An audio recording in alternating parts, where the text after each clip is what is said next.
नमस्कार दोस्तों, educational psychology 24th CDP daily quiz में आज हम 20 क्वेश्चन करेंगे। तो चलिए शुरुआत करते हैं। क्वेश्चन 1, एक विद्यार्थी कहता है कि मुझे एक महान गणितज्ञ बनने की समस्या निराकरण कौशल्य पर प्रभुत्व प्राप्त करना चाहिए और उसकी प्राप्ति के लिए कठिन परिश्रम कर रहा हूं। इस विद्यार्थी में डैश है। A student says that to become a great mathematician, I must dominate the problem solving skills and work hard to achieve it.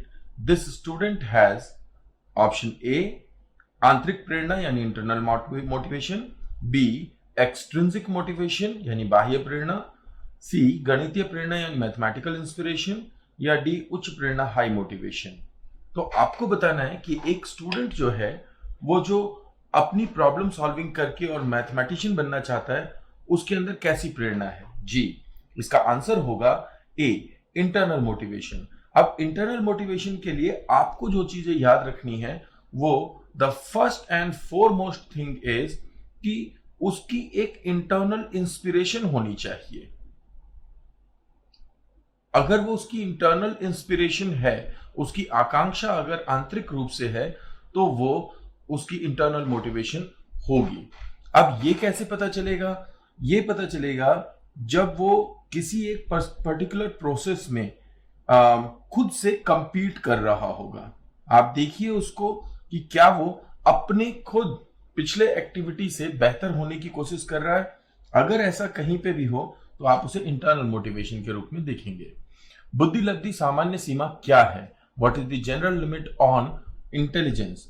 Option A 130 से ज्यादा, बी 90 to 100, सी 71 to 80 और डी 70 से कम। आपको ये बताना है कि आईक्यू की हाईएस्ट लिमिट और लोएस्ट लिमिट क्या है जनरल इंटेलिजेंस के लिए।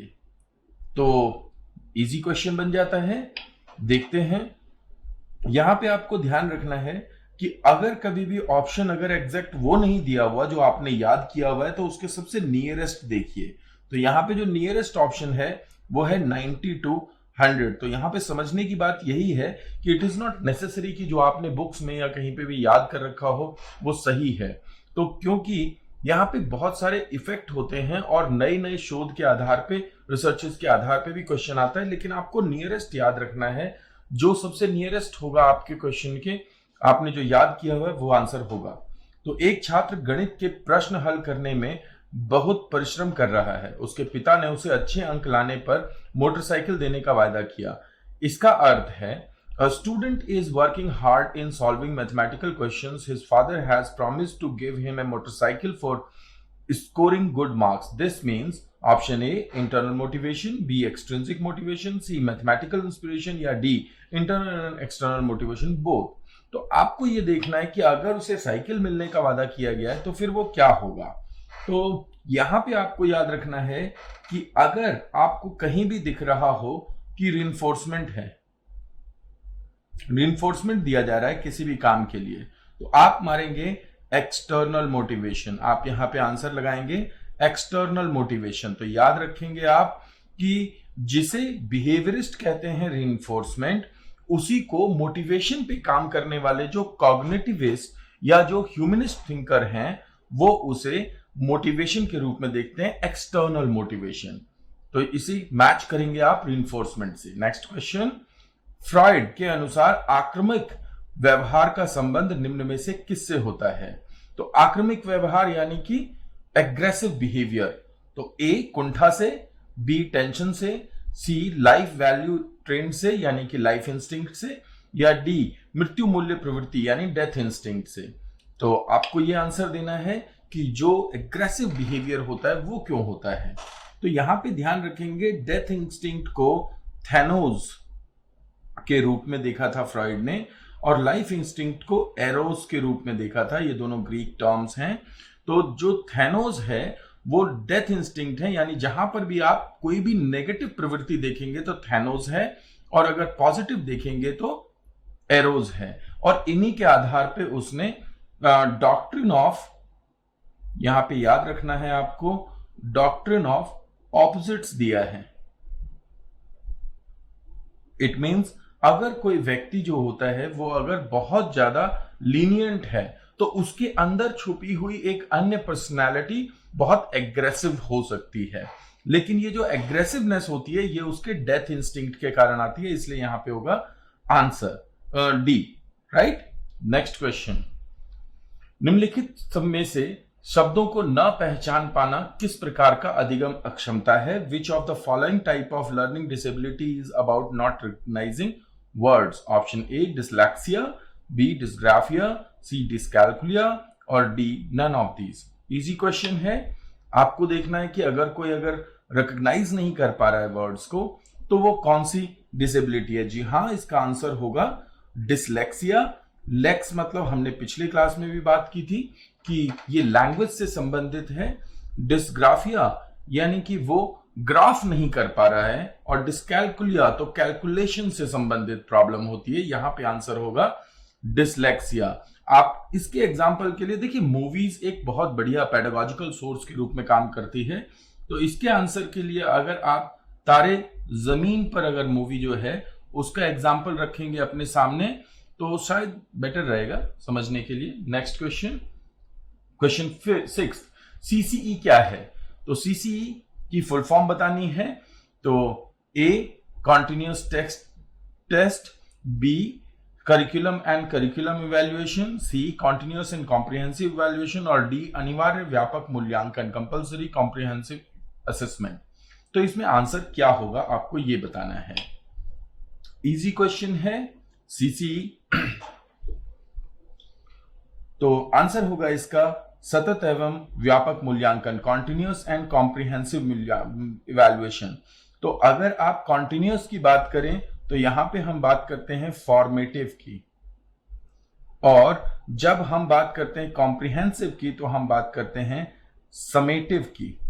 तो समेटिव इवैल्यूएशन यानी योगात्मक और फॉर्मेटिव यानी रचनात्मक, दोनों ही इसके अंदर शामिल हो जाते हैं। ये इवैल्यूएशन की टेक्निक है जिसे भारत में 2007-8 में अपनाया गया था। नेक्स्ट क्वेश्चन, क्वेश्चन 7, निम्न में से कौन सा एक प्रयोगात्मक विधि का आवश्यक अवयव है? Which of the following is an essential component of an experimental method? तो आपको बताना है कि एक्सपेरिमेंटल मेथड का मुख्य कंपोनेंट क्या है। ए व्यवहार का प्रेक्षण, बिहेवियर ऑब्जर्वेशन, बी व्यवहार का अध्ययन, बिहेवियर स्टडी, सी प्रयोग वस्तुओं का मिलान यानी मैच एक्सपेरिमेंट, या डी कंट्रोल्ड स्टेट। तो आपको बताना है कि इनमें से कौन सा कंपोनेंट है जो कि एक्सपेरिमेंटल मेथड में शामिल होता है। तो यहां पे होगा ए यानी व्यवहार का ऑब्जर्वेशन ऑफ बिहेवियर। अब यहां पे थोड़ा सा बता दें कि यहां पे जो डी ऑप्शन है वो भी सही है, लेकिन ये हर जगह पे नहीं होता, क्योंकि अगर आप फॉर एग्जांपल सोशल साइंस का अगर एक्सपेरिमेंट कर रहे हैं तो इट इज नॉट नेसेसरी कि वहां पे एक कंट्रोल्ड एनवायरनमेंट आपको मिले ही, लेकिन वहां पे किसी भी बिहेवियर का ऑब्जर्वेशन जरूर हो रहा होगा। तो आंसर होगा ए। नेक्स्ट, बुद्धि गुणांक का संप्रत्यय सर्वप्रथम किसने दिया था? कॉन्सेप्ट ऑफ इंटेलिजेंट कोएफिशिएंट, जिसे इंटेलिजेंट क्वोशिएंट भी कहा जाता है, was first given by William stern, Theodore Simon, Alfred बिने या विक्टर हेनरी। आसान क्वेश्चन है, तो आपको यह बताना है इनमें से किसने आईक्यू का कॉन्सेप्ट दिया था। जी, इसका आंसर होगा एल्फ्रेड बिने, क्योंकि यहां पे क्या पूछा है, केवल कॉन्सेप्ट की बात कर रहा है। याद रखिएगा इसको, केवल कॉन्सेप्ट यानी संप्रत्यय की बात कर रहा है। अगर यहां पे आता है कि इसका फॉर्मूला किसने दिया था, अगर पूछा जाता है कि फॉर्मूला किसने दिया था, तो फॉर्मूला विलियम स्टर्न ने दिया था 1911 में। और अगर कहा जाता है इस फॉर्मूले को सबसे पहले टेस्ट किसने किया था, तो इसे लुई टर्मन ने किया था टेस्ट। तो ये सभी क्वेश्चन अलग हैं। 1916 में लुई टर्मन ने इसे टेस्ट किया था, लेकिन ये कॉन्सेप्ट सबसे पहले बिने ने दिया था, और बिने का नाम आप याद रखेंगे 1905 से 1907 के बीच में दिया गया था ये। तो नेक्स्ट क्वेश्चन, निम्न में से कौन सा केंद्रीय प्रवृत्ति की माप से संबंधित नहीं है? Which of the following is not related to measurement of central tendency? Option A मानक विचलन यानी standard deviation, B mean, C mode और डी मीडियन। तो आपको बताना है कि इनमें से कौन सा मेजरमेंट ऑफ सेंट्रल टेंडेंसी में नहीं है। ये क्वेश्चन स्टैट्स से है, ये स्टैटिस्टिक्स का क्वेश्चन है, और यहां पे आंसर होगा इसका स्टैंडर्ड डिविएशन। ये तीनों ही जो है ये केंद्रीय प्रवृत्ति की माप कहलाते हैं। नेक्स्ट क्वेश्चन, एक नवयुवक को पुलिस अफसर नहीं बनाया गया क्योंकि उसकी लंबाई निर्धारित लंबाई से कम थी। निम्नलिखित में से कौन सी विधि का प्रयोग हुआ है? Young man is not made a police officer because his length was less than the prescribed length. Which of the following method was used? Option A, diagnostic evaluation, B, standard reference assessment, C, conclusion reference assessment, या D, formative evaluation. तो आपको बताना है कि अगर एक नियत height से कम था कोई व्यक्ति, इसलिए उसका चयन नहीं हुआ, तो वहां पे कौन सा असेसमेंट किया गया है? तो यहां पे ध्यान रखिएगा, एक निष्कर्ष को सामने ध्यान रखा जाता है कि भाई हमें तो 5'7" चाहिए हाइट, और अगर वो 5'7" अगर हाइट नहीं है एग्जैक्ट, चाहे उससे कितनी भी कम हो, तो फिर उसको हमने हटा दिया। तो हमें निष्कर्ष, हमें केवल एक पॉइंट पता होता है। जब हम निदानात्मक डायग्नोस की बात करते हैं तो हम प्रॉब्लम को जानने के लिए, टू नो इट, समस्या को जानने के लिए हम वो इवैल्यूएशन करते हैं। और जब हम मानक संदर्भित मूल्यांकन करते हैं, कोई भी ऐसा टेस्ट जो कि स्टैंडर्ड टेस्ट हो, स्टैंडर्ड टेस्ट जैसे कि ओलंपियाड होता है या फिर आईक्यू टेस्ट होता है, ये स्टैंडर्डाइज्ड टेस्ट होते हैं। और निर्माणात्मक मूल्यांकन जब हमें कुछ बनाने के लिए, कुछ बेहतर करने के लिए करना होता है, जैसे सीसीई में फॉर्मेटिव टेस्ट होते हैं, तो उसे निर्माणात्मक मूल्यांकन बोलते हैं। ज्यादातर निर्माणात्मक मूल्यांकन में डायग्नोस्टिक भी होता है। तो याद रखें, आंसर होगा इसका सी। नेक्स्ट क्वेश्चन, पहली मनोविज्ञान प्रयोगशाला की स्थापना की थी? First psychology laboratory was established. A, Galton ने, बी, कैटल ने, सी, पेस्टोलॉजी ने, और डी, वुंट ने। तो इजी क्वेश्चन है, यहां पे आप ध्यान रखेंगे, गाल्टन ने फर्स्ट इंटेलिजेंस टेस्ट किया था। फर्स्ट एक्सपेरिमेंटल इंटेलिजेंस टेस्ट किसने किया था? तो आंसर देंगे आप गाल्टन। अगर हम बात करें कैटल की, तो कैटल ने 2 टाइप्स ऑफ इंटेलिजेंस दिए थे, इसके अलावा 16 पीएफ टेस्ट दिया था इन्होंने पर्सनालिटी का, पर्सनालिटी फैक्टर थ्योरी। पेस्टोलॉजी जिन्होंने ट्रिपल एच का कॉन्सेप्ट दिया था, और वुंट आपका आंसर होगा जिन्होंने कि लीप्जिग जर्मनी में सबसे पहले एक लैब बनाई थी। स्ट्रक्चरलिज्म के फादर कहे जाते हैं। नेक्स्ट क्वेश्चन, शैक्षिक मनोविज्ञान क्या नहीं है? What is not educational psychology? Option A, व्यवहारिक विज्ञान, बी, प्रयुक्त विज्ञान, सी, आदर्श मूलक विज्ञान यानी आइडियल साइंस, और डी, सोशल साइंस। तो इनमें से क्या नहीं है शैक्षिक मनोविज्ञान?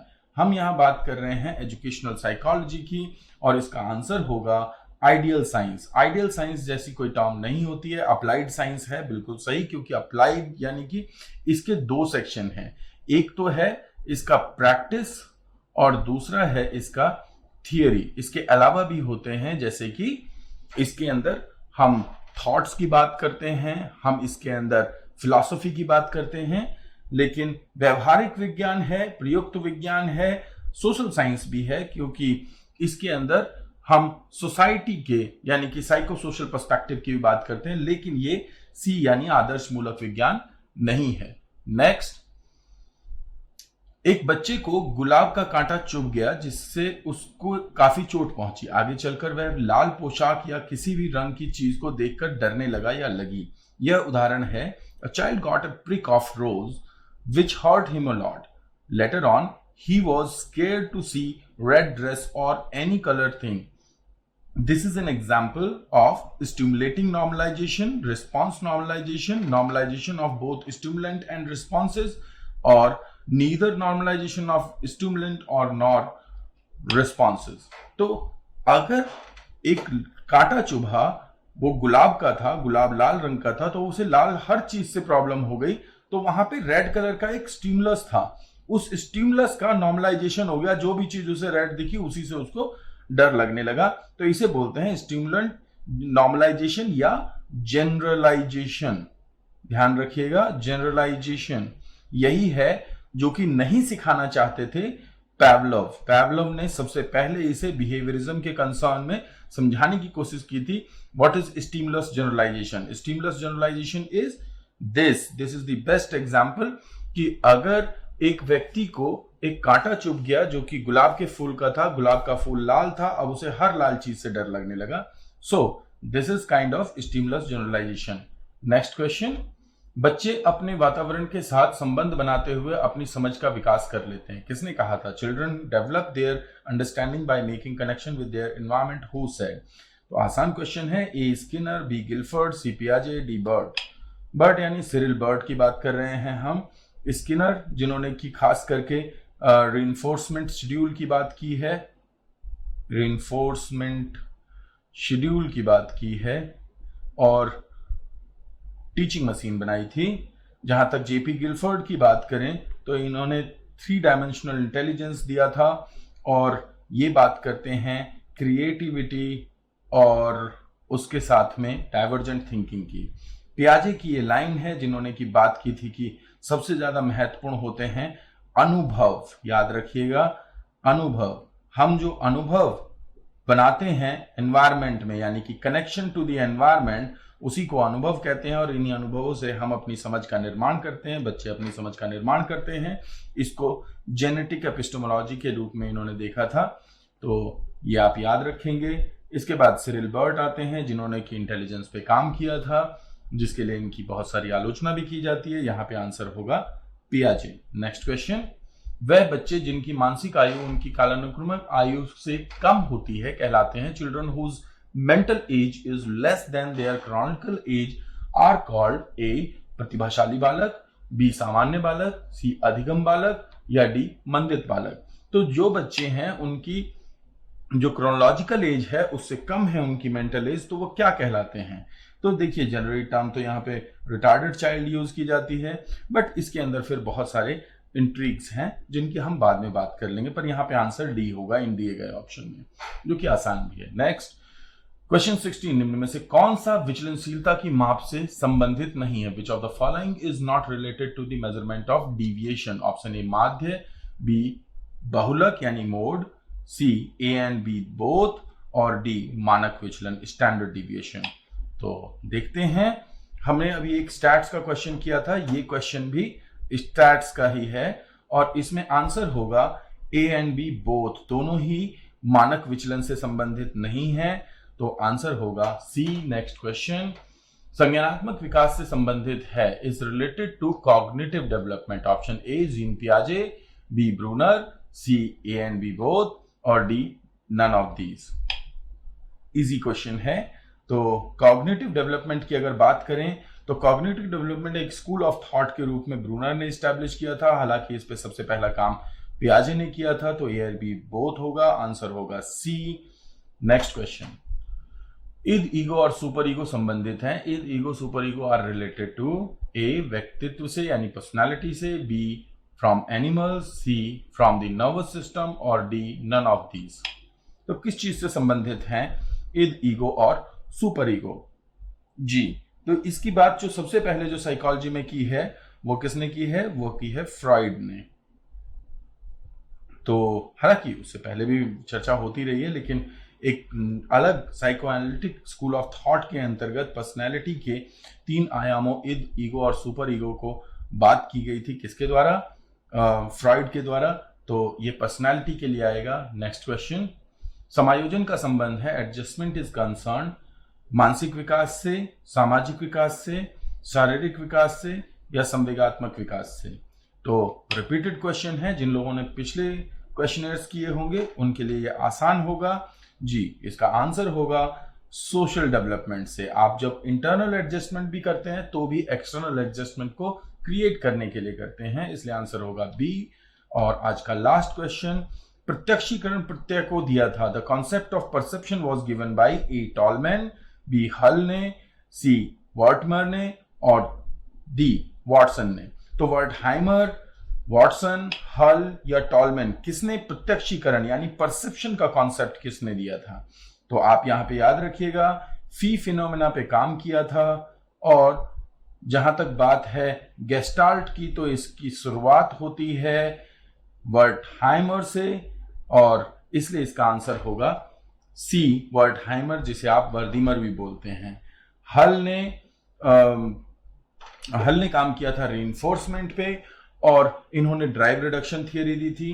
टॉलमैन ने काम किया था रीइंफोर्समेंट पे, और इन्होंने भूल भुलैया का सिद्धांत यानी मेज थियरी यानी कि साइन लर्निंग दी थी। और वॉटसन ने एसोसिएशन का इस्तेमाल किया था बिहेवियरिज्म को समझाने के लिए, और लिटिल पीटर पे स्टडी की थी। तो आशा करता हूं कि आज के इस क्वेश्चनर से काफी कुछ सीखने को मिला होगा। Thank you so much.